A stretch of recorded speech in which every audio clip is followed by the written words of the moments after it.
연일 지속되는 폭염에 가축 폐사가 잇따르면서 축산농가의 한숨이 깊어지고 있습니다. 피해 현장을 살펴봤습니다. 전라남도가 출생수당 지급에 제동이 걸리면서 고민이 깊어지고 있습니다. 내년에라도 지급이 가능할지 앞으로의 전망을 살펴봤습니다. 전남의 국회의원들이 전남자치도 특별법 제정을 촉구하고 나섰습니다. 지역구 의원들의 주요 활동을 살펴봤습니다. 광주 군공항 무안 이전을 반대하는 주민들이 반발하고 있습니다. 광주와 전남도 무안군의 3자 회동이 예정되면서 이전을 반대하고 나섰습니다.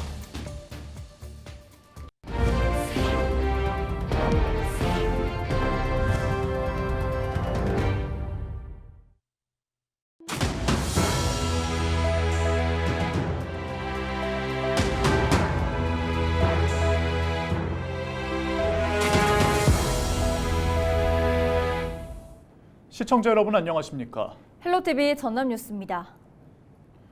비가 그치면 어김없이 찾아오는 폭염에 전국 곳곳에는 이로 인한 피해가 속출하고 있습니다. 이는 가축들도 예외는 아닌데요. 네, 집단 폐사가 이어지면서 축산농가의 한숨도 깊어지고 있습니다. 보도에 송하영 기자입니다. 더위에 지친 닭들이 가쁜 숨을 몰아쉽니다. 축사 한편에 힘 빠진 닭들이 움직임을 멈추고 가만히 앉아 있습니다. 더위와의 사투를 벌이고 있는 전남 영암의 한 양계 농가입니다. 지난주 기록적인 폭우가 쏟아진 뒤 일주일째 이어진 폭염으로 축사 내부는 찜통더위입니다. 축사 내부 습도는 90%가량으로 평소에 비해 2배 이상 높습니다. 대형 환풍기를 돌려가며 공기를 순환시켜보지만 역부족입니다. 지난주부터 이곳에서 폭염으로 인해 폐사한 닭은 모두 1,000마리로 농장 주인은 앞으로 얼마나 더 늘어날지 답답하기만 합니다. 닭이 너무 안 커가지고 좀 걱정해요. 호흡기 때문에 이렇게 대장균이나 장염 이런 쪽으로 많이 발생합니다. 병보다는 이제 폐사 많이 죽는 것 때문에 좀 걱정이 됩니다. 이처럼 올여름 폭염으로 인해 전국적으로 폐사된 가축은 모두 9만 6천여 마리, 닭과 오리 등 가금류가 8만 6천여 마리로 가장 많았고 돼지가 만여 마리로 뒤를 이었습니다. 지난해 같은 기간보다 6배 증가한 규모입니다. 행정당국은 가축 피해 규모 조사를 실시하고 열 차단제를 보급하는 등 지원에 나섰습니다. 축사 지붕에 열 차단제를 도포해서 축사 내부 온도를 낮출 수 있도록 3억 원을 지원했고 가축 사료율 개선제 32억 원과 젖소 사육 농가에서 대형 환풍기를 구입할 수 있도록 8억 원을 지원해서 폭염에 대비하도록 했습니다. 그러면서 폭염 피해를 최소화하기 위해 평소보다 가축 수를 줄이고 물과 사료 공급 횟수를 늘리는 등 각별히 주의해달라고 당부했습니다. 특히 닭, 오리 사육 농가에서는 여름철에는 평상시보다 사육 마리수를 조금 줄여서 사육해서 밀식 사육으로 인한 축사 폐사를, 가축 폐사를 줄여주는 것도 하나의 방법입니다. 한편 다음 주부터는 비 소식이 예보된 가운데 변덕스러운 날씨에 대처하기 위한 농가들의 움직임이 바빠지고 있습니다. 헬로티비 뉴스 송하영입니다.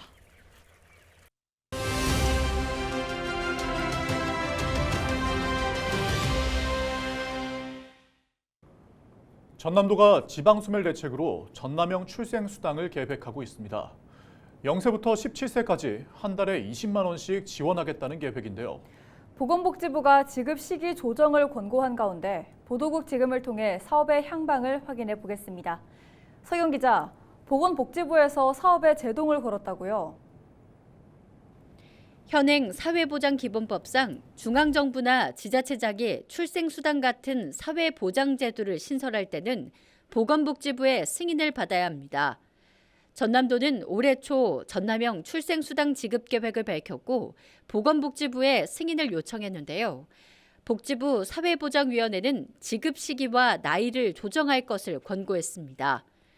전남도는 올해 태어난 0세부터 17세까지 한 달에 20만 원씩 지원하겠다는 계획인데 그렇게 되면 0세의 경우 부모급여가 한 달에 100만 원씩 1년 동안 지급되고 또 첫만남 이용권 같은 지원금이 추가되기 때문에 많은 예산을 지급받게 됩니다.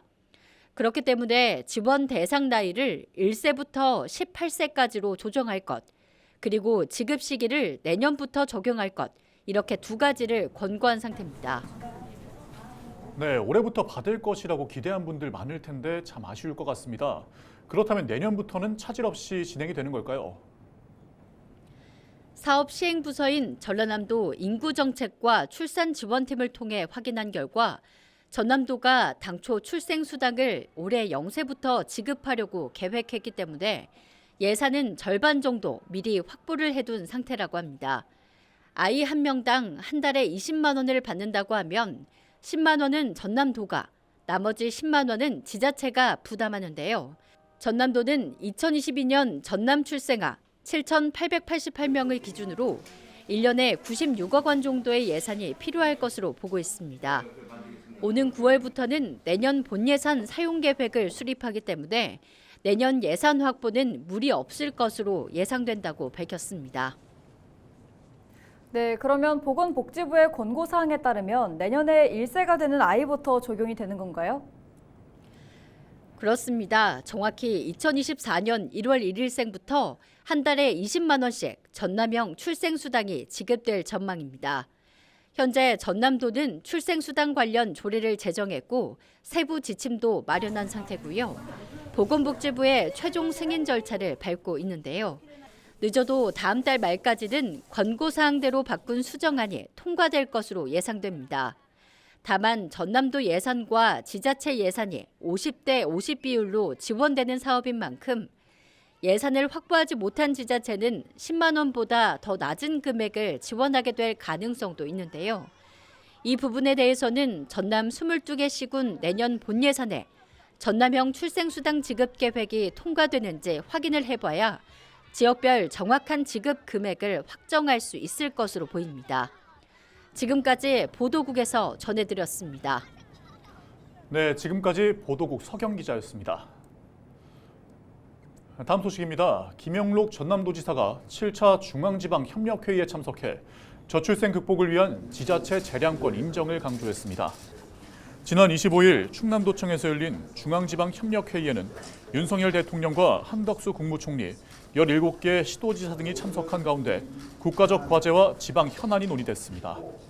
이 자리에서 김 지사는 지역 맞춤형 복지 시책과 지역 특화산업 육성을 통한 일자리 창출이 필요하다며 지자체의 재량권을 인정해주는 제도 개선이 필요하다고 강조했습니다. 이와 함께 지난해 역대 최대 수출 실적을 올린 김산업 육성 필요성을 강조하며 4,500헥타르 규모의 김 양식어장 추가 확대를 건의했습니다. 광주 군공항 무안 이전 문제와 관련해 김영록 전남지사와 강기정 광주시장, 김산 무안군수의 3자 회동이 예정된 가운데 이전 반대 범군민 대책위원회가 반대를 촉구하고 나섰습니다. 무안군 범대위는 26일 회산 백년지 일대에서 기자회견을 열고 김산 무안군수에게 어떠한 대화도 참여하지 말 것과 이를 어길 경우 주민 소환까지 추진하겠다고 경고했습니다. 그러면서 광주 민간공항은 이미 국가계획에 무안국제공항으로 이전하기로 약속했던 만큼 군공항 이전과 연계하는 것은 협상의 대상이 아니라고 강조했습니다. 박홍률 목포시장이 아내의 선거법 위반 혐의에 대한 항소심에서 당선 무효형에 해당하는 실형을 선고받은 것에 불복해 대법원에 상고하겠다고 밝혔습니다. 박 시장은 26일 자신의 아내 정모 씨에 대한 항소심 재판에서 광주 고등법원이 사실관계를 오인해 앞선 1심의 무죄 선고를 번복하고 새로운 증거 없이 유죄 판결을 내렸다며 대법원에 즉각 상고의 진실을 밝히겠다고 강조했습니다. 그러면서 목포대 의대와 부속병원 유치 등 지역 현안 사업을 흔들림 없이 추진하겠다고 덧붙였습니다. 한편 선거법 위반 혐의로 기소된 박 시장의 아내 정모 씨는 지난 25일 항소심 재판에서 징역 1년 6월, 집행유예 3년의 유죄를 선고받았습니다.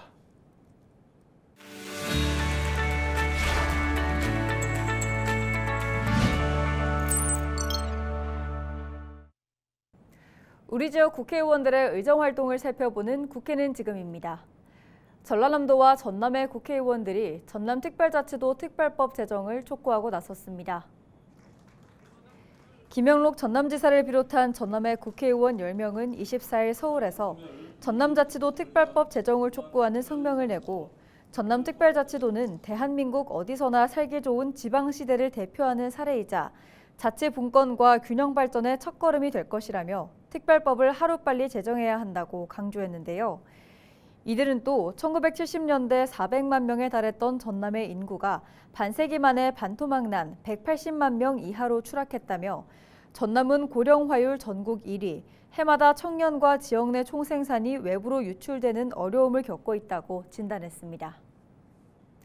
서삼석 국회의원이 기부 활성화를 억제하는 규제로 활성화에 어려움을 겪고 있는 고향사랑 기부제를 손보기 위한 입법 활동에 나섰습니다. 서 의원이 대표 발의한 고향사랑 기부금에 관한 법률 개정안을 보면 기부금 접수나 답례품 확인을 지방자치단체가 별도로 운영할 수 있도록 하고 기부금 대상을 법인이나 단체까지 확대하는 내용을 담고 있습니다. 서 의원은 지방 소멸이 가속화되고 정부가 국비로 운영해야 할 사업을 지방으로 이양하면서 지자체가 재정 부담을 떠안고 있는 만큼 재원 확보에 도움이 될 고향사랑 기부제가 제도적 한계로 운영이 미흡해서는 안 된다고 강조했습니다. 김원희 국회의원이 국회 교육위원회 소속 의원들을 상대로 목포대 의대 신설의 필요성을 재차 강조했습니다. 김 의원은 지난 24일 국회 교육위 전체 회의에서 목포를 비롯한 전남 서남권은 전국에서 섬이 가장 많아 배를 타고 이동하는 과정에서 골든타임을 놓쳐 위중한 상태에 빠지거나 숨지는 경우가 잦아 의대가 절실하다고 설명했는데요. 그러면서 국립 목포대 의대를 설치하고 지역 공공의료과정 전형을 별도로 마련해서 의사 면허를 취득한 뒤 10년 동안 지역에서 복무할 수 있도록 하는 목포대 의대 설치 특별법 제정에 적극 동참해 줄 것을 당부했습니다. 지금까지 우리 지역 국회의원 소식이었습니다.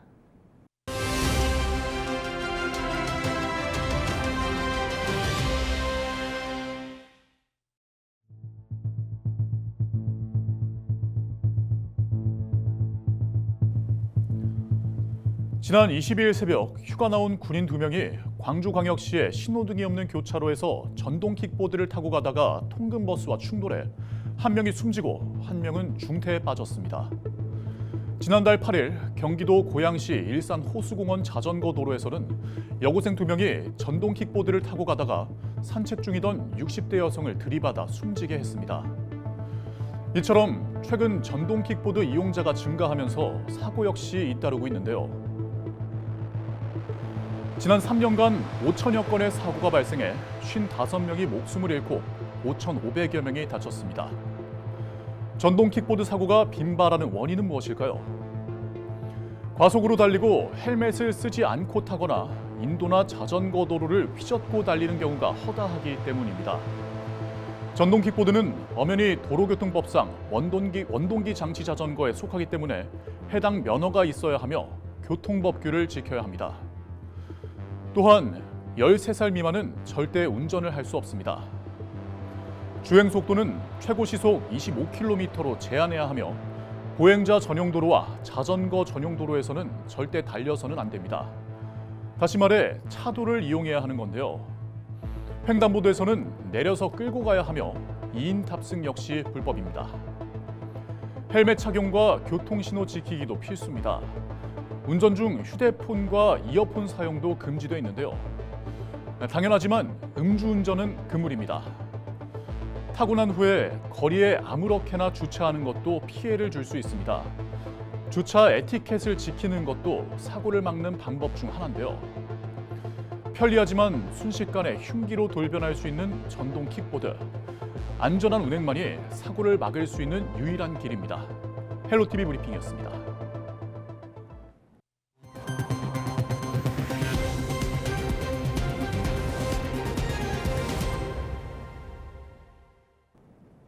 전남 무안군 원동마을에서 청룡마을로 이어지는 지방도 확포장 공사가 모두 마무리됐습니다.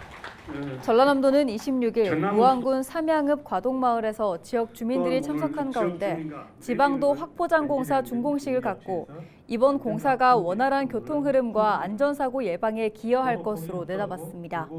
확포장 공사가 마무리된 구역은 무안 삼양읍 유교리에 있는 전남예술고등학교에서 임성리 쌍용교차로까지 길이 3.61km 규모로 350억 원의 사업비가 투입됐습니다. 이상으로 뉴스를 마칩니다. 함께해 주신 여러분 고맙습니다.